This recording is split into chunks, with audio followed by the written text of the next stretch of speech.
Hi வணக்கம். இன்றைக்கி நம்ம பார்க்க போகிற ரெசிபி ஃபிஷ் குழம்பும் ஃபிஷ் ஃப்ரையும். வாங்க எப்படி பண்ணுறதுன்னு பார்க்கலாம். ஃபஸ்ட்டு மசாலா அரைக்கிறதுக்கு என்னென்ன தேவையான பொருள்னு பார்க்கலாம்.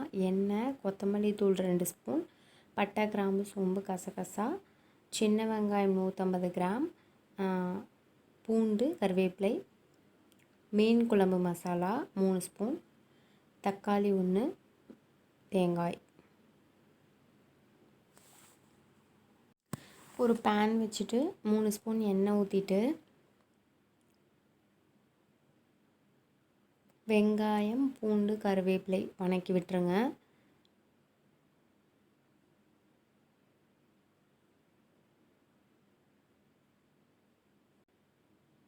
இதிலேயே பட்டை, கிராம்பு, சோம்பு, கசகசா சேர்த்து வணக்கி விட்டுருங்க. வெங்காயம் நல்லா வணங்கினோன்னே தக்காளி சேர்த்துக்கலாம். பெரிய சைஸ் தக்காளி 1 எடுத்திருக்கேன். நம்ம இன்னும் புளியும் சேர்க்கறனால ஒரு தக்காளி போதும். உப்பு போட்டு நல்லா வணக்கி விட்டுருங்க. வெங்காயம், தக்காளி நல்லா வணங்கினோன்னே மீன் குழம்பு மசாலா சேர்த்துக்கலாம். அடுத்து மல்லித்தூள் சேர்த்துக்கலாம். ரெண்டையும் சேர்த்து நல்லா வணக்கி விட்டுருங்க. பச்சை வாசனை போகிற வரைக்கும் வணக்கி விட்டுருங்க.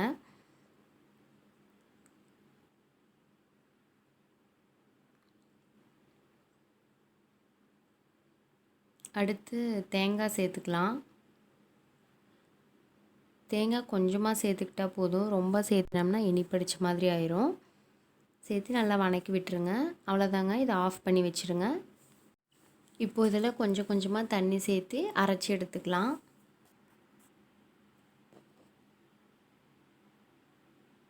மசாலா அரைச்சாச்சுங்க. இந்த அளவுக்கு அரைச்சிக்கோங்க. மீன் குழம்புக்கு தாளிக்க தேவையான பொருள் என்னென்னு பார்க்கலாம். வெந்தயம் 1 ஸ்பூன், கடுகு, பெரிய சைஸ் புளி எடுத்து ஊற வச்சு கரைச்சி வச்சுருக்கேன், பெரிய வெங்காயம் 3, கருவேப்பிலை, மீன். ஒரு பாத்திரம் எடுத்துகிட்டு 4 ஸ்பூன் அதில் எண்ணெய் ஊற்றிக்கலாம். மீன் குழம்புக்கு எப்போவுமே எண்ணெய் கொஞ்சம் ஜாஸ்தியாக இருந்தால் தான் நல்லாயிருக்கும்.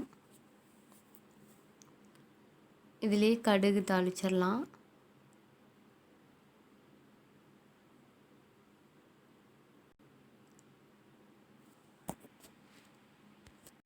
அடுத்து வெந்தயம் தாளித்து விட்டுருங்க.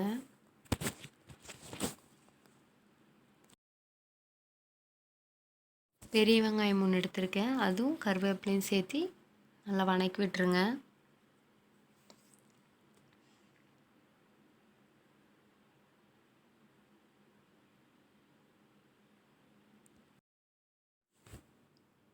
வெங்காயம் நல்லா வணங்கிடுச்சுங்க. இப்போ நம்ம அரைச்சி வச்சுருக்க மசாலாவை சேர்த்துக்கலாம். உங்களுக்கு எவ்வளோ தண்ணி தேவையோ அவ்வளோ ஊற்றிக்கோங்க குழம்புக்கு. நான் இன்றைக்கி 2 டம்ளர் தண்ணி ஊற்றிருந்தேன்.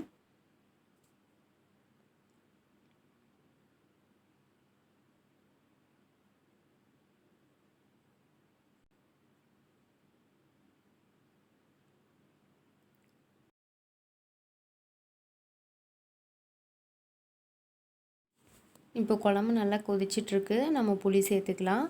புளி கொஞ்சம் பார்த்துட்டு பத்தலைன்னா மறுபடியும் சேர்த்துக்கோங்க.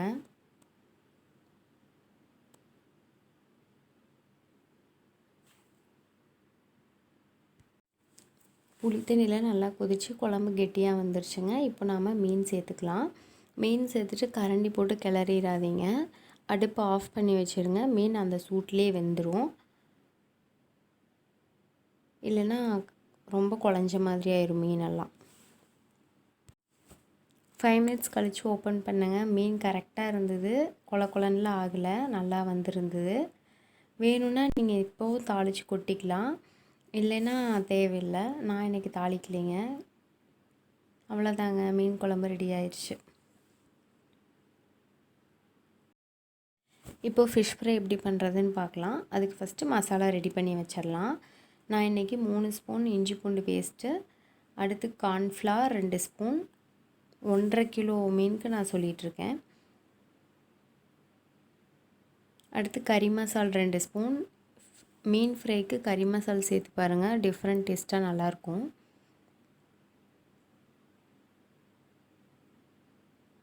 அடுத்து உப்பு தேவைக்கேற்ப. நம்ம போடுற மசாலா பவுடர்லேயுமே உப்பு இருக்கும், அதனால் பார்த்துட்டு கரெக்டாக போட்டுக்கோங்க. Sun Foods fish fry masala அந்த பவுடர் தான் நான் இன்றைக்கி யூஸ் பண்ணுறேன்.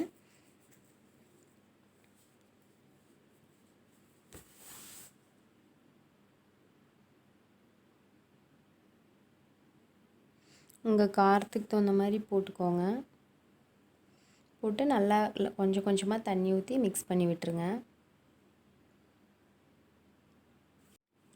இப்போது அந்த மசாலா ரெடி ஆயிடுச்சு. இதில் வந்து நம்ம மீன் சேர்த்து நல்லா மிக்ஸ் பண்ணி விட்டுருங்க. அந்த மசாலா வந்து மீனில் ஃபுல்லாக தேய்ச்சி விட்டுருங்க படுற மாதிரி.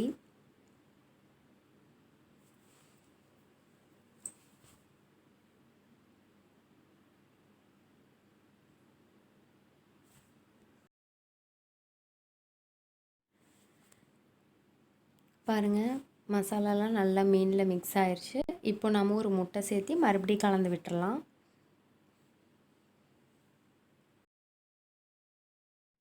அடுத்து லெமன் ஜூஸ் சேர்த்து மிக்ஸ் பண்ணி ஒரு 2 மணி நேரம் நல்லா ஊற விட்டுருங்க. 2 மணி நேரம் ஆயிடுச்சுங்க. இப்போ நாம் மீன் ஃப்ரை பண்ணிடலாம். ஒரு பேனில் எண்ணெய் ஊற்றி அது சூடானதும் மீன் போட்டுருங்க. நல்லா மீன் முழுகிற அளவுக்கு எண்ணெய் ஊற்றிக்கோங்க.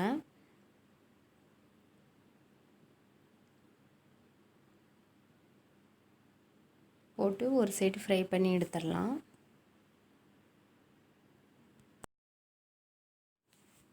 ஒரு சைடு வெந்துருச்சுங்க, இன்னொரு சைடு திருப்பி போட்டுடலாம். மீன் சீக்கிரம் வெந்துடும்.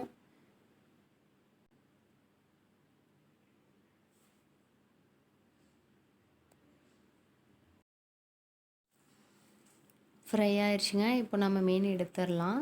அவ்வளோதாங்க, மீன் குழம்பு மீன் வறுவல் ரெண்டுமே ரெடி ஆயிடுச்சு.